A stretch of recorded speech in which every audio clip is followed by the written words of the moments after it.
Bawa ke apa? Ambil gambar. Baru beli comel tak? Comelnya? Best. Kecil. Comelnya. Oh, boleh duduk? Boleh. Berapa buah beli? 100. 100? Kalau gitu ke? Buah telur beli kau Aina juga boleh? 100 ke? Aina ada 100.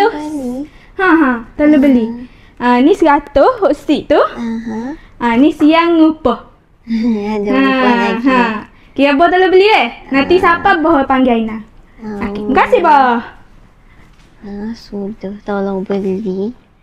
Ni tu lah pula. Kena guna PTD kau. Kau ambil gaji Aina. Siap ada upah seya. Sudah lah. Buat gana